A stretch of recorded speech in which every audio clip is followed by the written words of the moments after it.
There is an official explanation for Eilean Mor, a massive rogue wave, but the truth is always hidden in the details. 3 seasoned men vanished from a locked tower, and the key that may reveal what truly happened lies in the last words they wrote.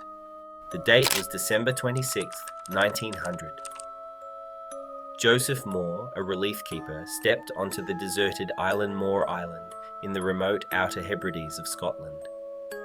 The light was dark. The air was silent. Principal Keeper James Ducat, Second Assistant Thomas Marshall, and Occasional Keeper Donald MacArthur were gone. Every piece of logic suggests 3 experienced sailors were swept out to sea, but every piece of evidence suggests they were not. We will determine if the greatest danger the men faced came from the sea or from inside the stone tower itself. The cold data and unsettling scene.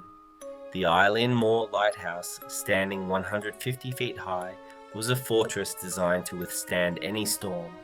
Yet when Moore finally forced his way inside, the scene was one of bewildering quiet. The lighthouse was entirely operational, the lanterns cleaned, the oil tanks refilled, and ready to be lit. The kitchen, however, told a different story. A plate of half-eaten mutton sat cold on the table. An overturned chair lay nearby, suggesting a sudden, violent interruption.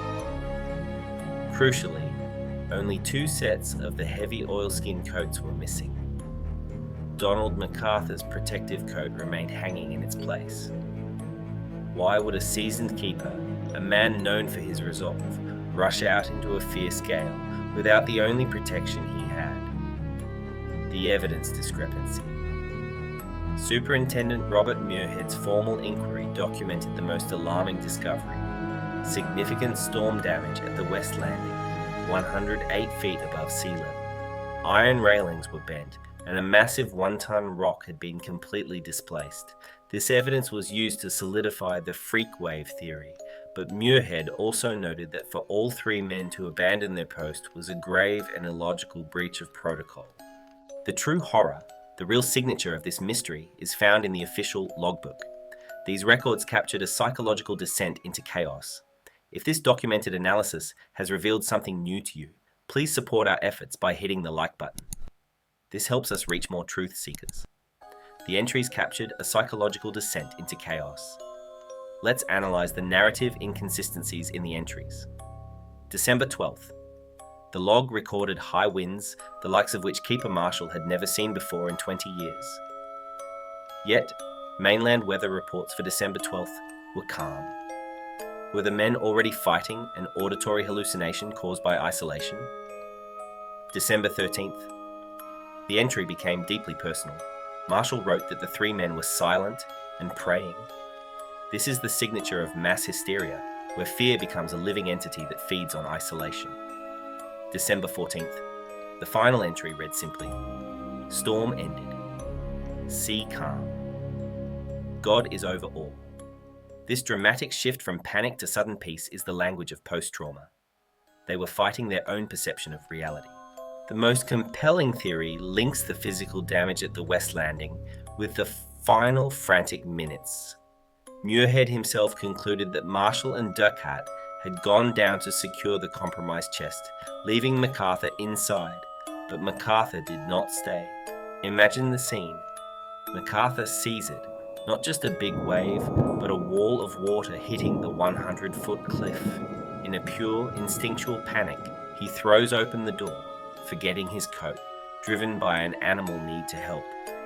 This theory implies a catastrophic, simultaneous breakdown of protocol, driven by absolute terror. The stopped clock, the half-eaten meal, the missing coats, all suggest an instantaneous erasure. This investigation is ongoing. If you do not want to miss our future documented analyses and deep dives into history's greatest unsolved mysteries, make sure you are subscribed now and have the bell notification turned on. More than a century later, no body has ever been recovered. The logbook discrepancies and the illogical breach of rules suggesting that the men were battling an inner torment long before the wave arrived. The Eilean Moor mystery is a testament to the fact that isolation is a psychological prison. This is not fiction. These are real case files from historical archives. We are here to analyse the documents. After reviewing this documented evidence, which scenario do you find the most plausible? Do you agree with the rogue wave explanation, or do you see proof of something psychological or unknown? Share your analysis in the comments now.